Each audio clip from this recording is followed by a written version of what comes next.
Welcome to bioscope 20s. നമ്മൾ genetics of life ജീവൻ്റെ ജനിതകം എന്ന ചാപ്റ്ററാണ് പഠിച്ചുകൊണ്ടിരുന്നത്. നമ്മൾ monohybrid cross, dihybrid cross എന്നിവരുടെയൊക്കെ മെൻ്റലിൻ്റെ ലോസാണ്, അതായത് മെൻ്റലിൻ്റെ നിയമങ്ങളാണ് നമ്മൾ പഠിച്ചുകൊണ്ടിരുന്നത്. അതിൽ അദ്ദേഹം പറഞ്ഞത് ഓരോ സ്വഭാവത്തെയും നിർണ്ണയിക്കുന്നതിന് രണ്ട് ഘടകങ്ങളുണ്ട് അല്ലേ, രണ്ട് ട്രൈറ്റ്സുകളാണുള്ളത്. ഹൈറ്റ് ആണ് ഒരു കാറ്ററെങ്കിൽ അതിന് ടോളും ഉണ്ട് ഡോർഫും ഉണ്ട് എന്ന് പറഞ്ഞു അല്ലേ. അങ്ങനെ ഓരോ സ്വഭാവത്തിനും രണ്ട് ഘടകങ്ങളുണ്ട് എന്നാണ് അദ്ദേഹം പറഞ്ഞത്. ഈ ട്രൈറ്റുകൾ, ഈ ഘടകങ്ങൾ ഒരിക്കലും മിക്സ് ചെയ്യപ്പെടുന്നില്ല, കൂടിക്കലരുന്നില്ല എന്നും അദ്ദേഹം പറഞ്ഞു. മെൻ്റലാണ് ജെനറ്റിക്സിൻ്റെ ഫൗണ്ടേഷൻ നൽകിയ ആളെ നമുക്കറിയാം അല്ലേ. മെൻ്റലിൻ്റെ നിയമങ്ങളിൽ നിന്നിട്ടാണ് പിന്നീട് അതിനെക്കുറിച്ച് കൂടുതലായിട്ട് പഠിക്കാൻ കാരണമായത്. മെൻ്റലിൻ്റെ ഈ കണ്ടെത്തലുകളിൽ ചെറിയ ഡിഫറൻസുകൾ ഉണ്ടെന്നും, അതായത് അന്ന് ജീൻ എന്താണെന്ന് അറിയില്ലായിരുന്നു അല്ലേ. അതുകൊണ്ട് തന്നെ മെൻ്റലിൻ്റെ നിയമങ്ങളിൽ കുറച്ച് ലിമിറ്റേഷൻസ് ഉണ്ടായിരുന്നു. പിന്നീട് ജീനുകളുടെ ഇൻട്രാക്ഷൻസിനെ കുറിച്ചും എൻവയോൺമെൻറ്റിനെ കുറിച്ചും ബാക്കിയുള്ള ഫാക്ടേഴ്സിനെ കുറിച്ചും പഠിക്കുകയും മെൻ്റലിൻ്റെ ലോസിലുണ്ടാകുന്ന ലിമിറ്റേഷനെ കുറിച്ച് മനസ്സിലാക്കുകയും ചെയ്തു. അതിനുശേഷമാണ് നോൺ മെൻ്റേലിയൻ ഇൻഹെറിറ്റൻസ് എന്നുള്ള ഒരാശയം ഉയർന്നു വന്നത്. മനസ്സിലാവുന്നുണ്ടല്ലോ, ഇത്രയും ക്ലാസ്സുകൾ നമ്മൾ പറഞ്ഞത് മെൻ്റലിൻ്റെ കണ്ടുപിടുത്തങ്ങളെക്കുറിച്ചാണ്. ഇനി പറയുന്നത് നോൺ മെൻ്റേലിയൻ ഇൻഹെറിറ്റൻസ്, അതായത് മെൻ്റലിൻ്റെ ലോസിൽ നിന്നും ഡിഫറെൻ്റ് ആയിട്ടുള്ള കുറച്ച് കാര്യങ്ങളെക്കുറിച്ചാണ് ഇനി പഠിക്കാൻ പോകുന്നത്. നോൺ മെൻ്റേലിയൻ ഇൻഹെറിറ്റൻസിൽ 4 കാര്യങ്ങളെക്കുറിച്ചാണ് പഠിക്കാനുള്ളത്. ഇൻകംപ്ലീറ്റ് ഡോമിനൻസ്, കോ dominance, multiple allelism, polygenic inheritance. ഏതൊക്കെയാണ്? ഇൻകംപ്ലീറ്റ് ഡോമിനൻസ്, കോ dominance, multiple allelism, polygenic inheritance. ഇതാണ് 4 മണിപ്പൂവ്, അതായത് 4 o'clock പ്ലാന്റ് എന്നറിയപ്പെടുന്നത്. ഈ 4 മണി ചെടിയിൽ പല കളറുള്ള ഫ്ലവേഴ്സ് നിങ്ങൾ കണ്ടിട്ടുണ്ടാവും അല്ലേ. ഇതിൽ റെഡ് കളർ ഫ്ലവറും വൈറ്റ് കളർ ഫ്ലവറും തമ്മിൽ ഹൈബ്രിഡൈസ് ചെയ്ത് നോക്കി. മെൻ്റൽ ചെയ്ത പോലെ തന്നെയാണ് ചെയ്തത്. അങ്ങനെ ചെയ്യുമ്പോൾ F1 ജനറേഷനിൽ ഏത് കളർ ഫ്ലവറാണ് ഉണ്ടാവേണ്ടത്? ഒന്നുകിൽ റെഡ് കളർ ഫ്ലവർ ഉണ്ടാവണം, അല്ലെങ്കിൽ വൈറ്റ് കളർ ഫ്ലവർ ഉണ്ടാവണം അല്ലേ. റെഡാണ് ഡോമിനൻ്റ് എങ്കിൽ റെഡ് കളർ ഫ്ലവർ ആയിരിക്കണം ഉണ്ടാവേണ്ടത്. പക്ഷേ F1 ജനറേഷനിൽ ഒന്നാമത്തെ തലമുറയിൽ പിങ്ക് കളർ ഫ്ലവറാണ് കിട്ടിയത്. ഗ്യാമീറ്റുകൾ നോക്കൂ. ക്യാപിറ്റൽ ആർ എന്ന് പറയുമ്പോൾ red colour flower, small R നിർത്തത് വൈറ്റ് കളർ ഫ്ലവറാണ്. അപ്പോൾ ഫസ്റ്റ് ജനറേഷന് കിട്ടിയത് ക്യാപിറ്റൽ ആർ സ്മോൾ ആർ തന്നെയാണ്. അങ്ങനെ ആകുമ്പോൾ ആ ഫ്ലവറിൻ്റെ കളർ റെഡ് അല്ലേ വരേണ്ടത്? കാരണം ക്യാപിറ്റൽ ആറാണ് ഡോമിനൻ്റ് ട്രൈറ്റ് ആയിട്ട് നമ്മൾ പഠിച്ചതല്ലേ. ഡോമിനൻ്റ് ആയിട്ടുള്ളത് ക്യാപിറ്റൽ ആർ ആയതുകൊണ്ട് തന്നെ, അല്ലെങ്കിൽ റെഡ് ആയതുകൊണ്ട് തന്നെ F1 ജനറേഷനിൽ റെഡ് കളർ ഫ്ലവറാണ് ഉണ്ടാവേണ്ടത്. അത് മെൻ്റേലിയൻ ലോന്ന് കുറച്ച് മാറിയാണ് ഇവിടെ ഉണ്ടായിരിക്കുന്നത് അല്ലേ. ഇതിനെയാണ് ഇൻകംപ്ലീറ്റ് ഡോമിനൻസ് എന്ന് പറയുന്നത്. അതായത് ഡോമിനൻ്റ് അലീലുണ്ടെങ്കിൽ അത് റിസസീവ് അലീനെ ഹൈഡ് ചെയ്യാണ് ചെയ്യുക അല്ലേ. ഡോമിനൻ്റ് ആണ് എക്സ്പ്രസ് ചെയ്യുന്നത്. പക്ഷെ അങ്ങനെ ഫുള്ളായിട്ട് അവയെ മറച്ചു നിർത്താൻ കഴിഞ്ഞില്ല. അതുകൊണ്ടാണ് ഒരു മിക്സഡ് ആയിട്ടുള്ള ഒരു കളറ് അവിടെ ഉണ്ടായത്. പ്രകടഗുണത്തിൻ്റെ അലീലിന് ഗുപ്തഗുണത്തിൻ്റെ അലീലിനെ പൂർണ്ണമായും മറയ്ക്കാൻ സാധിക്കുന്നില്ല. ഈ ഒരു കണ്ടീഷനാണ് ഇൻകംപ്ലീറ്റ് ഡോമിനൻസ് എന്ന് പറയുന്നത്. അടുത്തത് കോ ഡോമിനൻസിന് എക്സാമ്പിളാണ് കന്നുകാലികളിൽ കാണുന്ന റോൺ കോട്ട് പാറ്റേൺ. ഇവിടെ 2 അലീലുകളും സെയിം ടൈം എക്സ്പ്രസ് ചെയ്യാം. നമ്മൾ 2 അലീലുകൾ ഉണ്ടെങ്കിൽ ഏതെങ്കിലും ഒന്നാണ് എക്സ്പ്രസ് ചെയ്യുന്നത് ഒരു സമയം എന്ന് പറഞ്ഞിരുന്നു. ഇവിടെ both alleles exhibit the trait at the same time, അതായത് ഒരേ സമയം തന്നെ 2 അലീലുകളും അവയുടെ സ്വഭാവം കാണിക്കുന്നതുകൊണ്ടാണ് ഇങ്ങനൊരു പാറ്റേൺ ഉണ്ടാവുന്നത്. അടുത്തത് മൾട്ടിപ്പിൾ അലീലിസം. അതിന് എക്സാമ്പിളാണ് ABO blood group in humans, അതായത് മനുഷ്യനിൽ ABO ബ്ലഡ് ഗ്രൂപ്പാണ് മൾട്ടിപ്പിൾ അലീലിസത്തിന് ഉദാഹരണം. നമ്മൾ നേരത്തെ പറഞ്ഞു ഓരോ സ്വഭാവത്തിലും 2 അലീലുകളാണ് ഉണ്ടാവുക പറഞ്ഞു. അതായത് ഒരു ജീനിന് 2 അലീലുകൾ ഉണ്ടാവുമെന്നാണ് പറഞ്ഞത്. അതിന് എക്സാമ്പിളായിട്ടാണ് ക്യാപിറ്റൽ T സ്മോൾ t ആണെങ്കിൽ ക്യാപിറ്റൽ T ടോളും സ്മോൾ t ഡോർഫുമാണ് ഉണ്ടാക്കുന്നത് നമ്മൾ പറഞ്ഞു. ഇവിടെ അതിൽ നിന്നും മാറിയിട്ട് 2ന് പകരം 2ൽ കൂടുതൽ അലീലുകൾ ഒരു സ്വഭാവത്തെ നിർണ്ണയിക്കുന്നു. മനുഷ്യനിൽ മെയിനായിട്ട് 4 ബ്ലഡ് ഗ്രൂപ്പാണുള്ളത് അല്ലേ. AB, AB, O. ഇതിന് കാരണം 3 അലീലുകളാണ്. ഏതൊക്കെയാണ്? IA, IB, small i. അതിൽ IA എന്ന് പറയുമ്പോൾ A ബ്ലഡ് ഗ്രൂപ്പാണ്. IB എന്ന് പറയുമ്പോൾ B ബ്ലഡ് ഗ്രൂപ്പാണ്.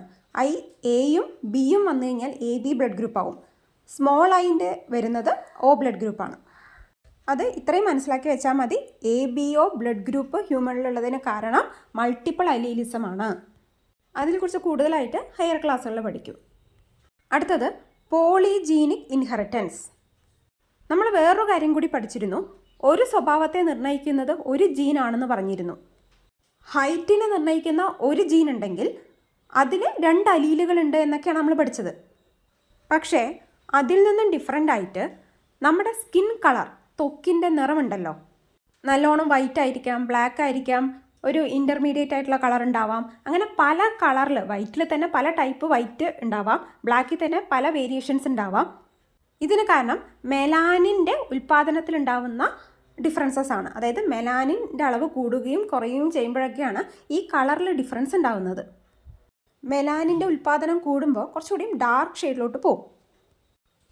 ഈ ത്വക്കിൻ്റെ ഈ ഒരു നിറത്തിലുള്ള വ്യത്യാസത്തെ നിയന്ത്രിക്കുന്നത് ഒന്നിലധികം ജീനുകളാണ്. സ്കിൻ കളറിനെ കൺട്രോൾ ചെയ്യുന്നത് മോർ ദാൻ 1 ജീൻ ആണ്. അതായത് ഒന്നിൽ കൂടുതൽ ജീനുകൾ അതിൽ ഉണ്ട്. ഇത് വളരെ ഇമ്പോർട്ടൻ്റ് ആണ്. മൾട്ടിപ്പിൾ അലീലിസത്തിന് എക്സാമ്പിളാണ് ABO ബ്ലഡ് ഗ്രൂപ്പ്. പോളിജീനിക് ഇൻഹെറിറ്റൻസിന് എക്സാമ്പിളാണ് ഹ്യൂമൺ സ്കിൻ കളർ എന്ന് പറയുന്നത്. അതുപോലെ ഇൻകംപ്ലീറ്റ് ഡോമിനൻസിൽ 4 o'clock പ്ലാന്റ് പറയണം. കോ ഡോമിനൻസിന് റോൺ കോട്ട് കളർ, അതിനെക്കുറിച്ചും പഠിച്ചിരിക്കണം.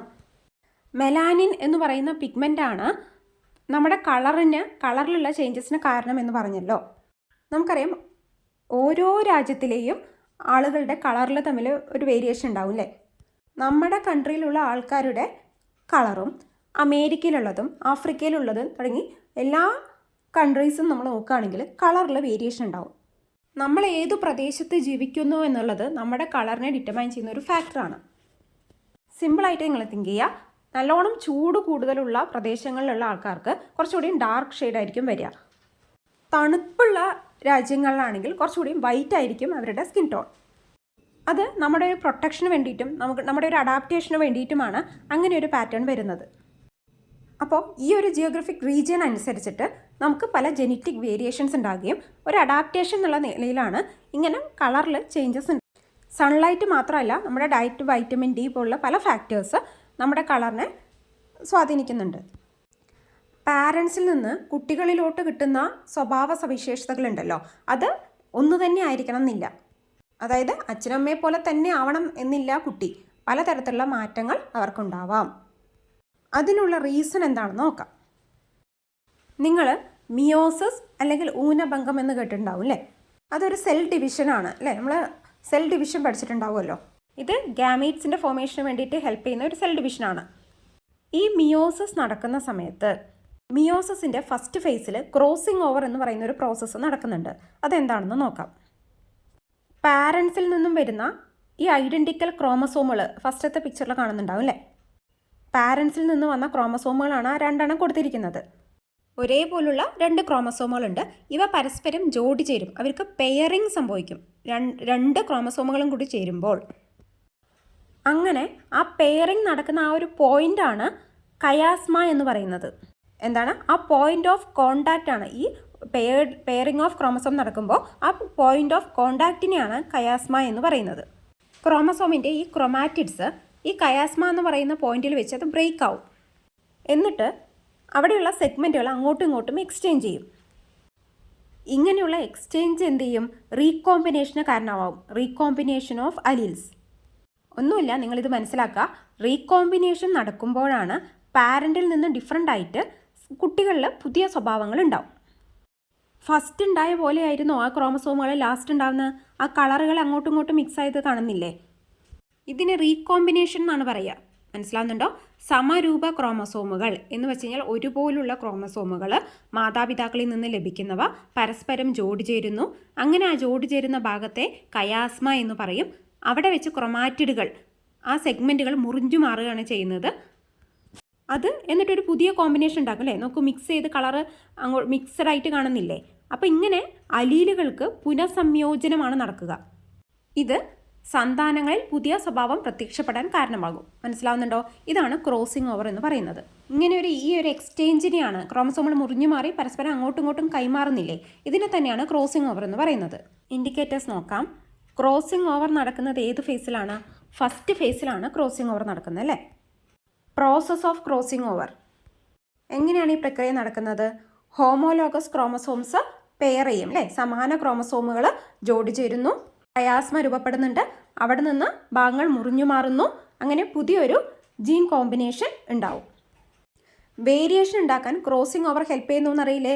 അതായത് ഓസ്പ്രിങ്ങുകളിൽ, സന്തതികളിൽ വേരിയേഷൻസ് ഉണ്ടാക്കാൻ ഇത് ഹെൽപ്പ് ചെയ്യുന്നു. അതുകൊണ്ടാണ് പാരൻസിനെ പോലെ തന്നെ ആവണം കുട്ടിയെന്നില്ല, അതിൽ പലതരത്തിലുള്ള മാറ്റങ്ങൾ, ഓരോ ഇൻഡിവിജ്വൽസിലും മാറ്റങ്ങൾ ഉണ്ടാവാം. അടുത്ത പറയുന്നത് മ്യൂട്ടേഷനെ കുറിച്ചിട്ടാണ്.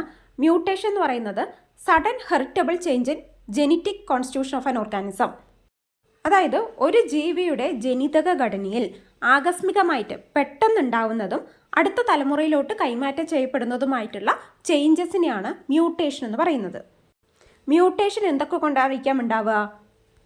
ആ പിക്ചറും നോക്കിയാൽ നിങ്ങൾക്ക് മനസ്സിലാവും. നോർമൽ ആയിട്ടുള്ളതാണ് മേലെ കൊടുത്തിരിക്കുന്ന ബ്ലൂ കളറിൽ. താഴെ റെഡിലേക്ക് വരുമ്പോൾ ആ ജീനിൽ ഉണ്ടാവുന്ന ചേഞ്ചസ് നോക്കൂ. ടിയുടെ പൊസിഷനിൽ എ വന്നു, താഴെ എയുടെ പൊസിഷനിൽ ടി വന്നു, അങ്ങോട്ടും ഇങ്ങോട്ടുള്ള ചേഞ്ചസ് ഉണ്ടായി. ഇതൊരു പല റീസൺസ് ഉണ്ട്. DNA റെപ്ലിക്കേഷനിലുള്ള എറേഴ്സ് ആവാം, അതായത് എന്തെങ്കിലുമുള്ള ബുദ്ധിമുട്ടുകൾ റെപ്ലിക്കേഷനിൽ ഉണ്ടാകുമ്പോൾ. കെമിക്കൽസ് ആവാം, നമുക്ക് ദോഷകരമായിട്ടുള്ള കെമിക്കൽസ് കാരണമാവാം, റേഡിയേഷൻസ് കാരണമാവാം. അതുകൊണ്ടാണ് ചില റേഡിയേഷൻസ് നമുക്ക് സ്കിന്നിന് നല്ലതല്ല എന്നെല്ലാം പറയുന്നത് കേട്ടിട്ടില്ലേ? ഇത്തരം റേഡിയേഷൻസ് അല്ലെങ്കിൽ ഇത്തരം കെമിക്കൽസ് നമ്മുടെ ജീൻസിൽ മ്യൂട്ടേഷൻ ഉണ്ടാക്കും. ഇങ്ങനെയുള്ള ഇപ്പം നോർമലായിട്ടിരിക്കുന്ന ജീൻസിൽ മ്യൂട്ടേഷൻ കാരണം എന്തെങ്കിലും ചേഞ്ചസ് ഉണ്ടായിക്കഴിഞ്ഞാൽ അവിടെ ഉണ്ടാകുന്ന സ്വഭാവത്തിലും വേരിയേഷൻസ് ഉണ്ടാവും. എവല്യൂഷനിൽ ഒരു ഇമ്പോർട്ടൻ്റ് റോൾ മ്യൂട്ടേഷൻ ഉണ്ട്. മനസ്സിലാവുന്നില്ലേ? അപ്പോൾ മ്യൂട്ടേഷൻ എന്ന് പറയുന്നത് അടുത്ത തലമുറകളിലോട്ട് പാസ് ചെയ്യുന്ന ഒരു ചേഞ്ചാണ്. DNA ഇരട്ടിക്കൽ ഉണ്ടാകുന്ന തകരാറുകളോ രാസവസ്തുക്കളോ വികിരണങ്ങളോ ഒക്കെ മ്യൂട്ടേഷന് കാരണമാകാം. അത് ജീൻസിൽ മാറ്റങ്ങൾ ഉണ്ടാക്കുകയും അത് പരിണാമത്തിലൊരു പങ്ക് വഹിക്കുന്നുമുണ്ട്. എങ്ങനെയാണത്? അതായത് ഇങ്ങനെ ജീനുകളിൽ ഉണ്ടാകുന്ന ചേഞ്ചസ് അടുത്ത തലമുറയിലോട്ട് പോകുന്നു, അവിടെ നിന്ന് പുതിയ ജീവിവർഗങ്ങൾ ഉണ്ടാവാൻ കാരണമാകും. അത് അതിൻ്റെ അടുത്ത തലമുറയിലേക്ക് പോകുമ്പോൾ വീണ്ടും ചേഞ്ചസ്, ജീവികളിലുള്ള ചേഞ്ചസ് ഉണ്ടാക്കുന്നുണ്ട്, അങ്ങനെ പരിണാമത്തിലോട്ട് കാരണമാവുന്നുണ്ട്. അടുത്ത നോക്കാം, ജെനറ്റിക്സ് കരിയർ ഓപ്പർച്യൂണിറ്റീസ്. ജെനറ്റിക്സ് എന്ന് പറയുന്ന ഈ ഒരു ബ്രാഞ്ചിൽ മോളിക്കുലാർ ജെനറ്റിക്സ് ഉണ്ട്, പോപ്പുലേഷൻ ജെനറ്റിക്സ് ഉണ്ട്, medical genetics, cytogenetics, behavioural genetics, genomics തൊട്ട് പല ഘടകങ്ങൾ ഇൻക്ലൂഡ് ആവുന്നുണ്ട്, പല ബ്രാഞ്ചസ്. ഇതുമായിട്ട് ബന്ധപ്പെട്ട് ഗ്രാജുവേറ്റ് പ്രോഗ്രാംസ്, അതായത് ഡിഗ്രി ലെവൽ ധാരാളം കോഴ്സുകളുണ്ട്.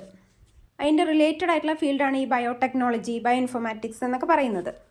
വളരെയധികം തൊഴിൽ സാധ്യതകളുള്ള ഒരു മേഖലയാണ് ജെനറ്റിക്സ് എന്ന് പറയുന്നത്.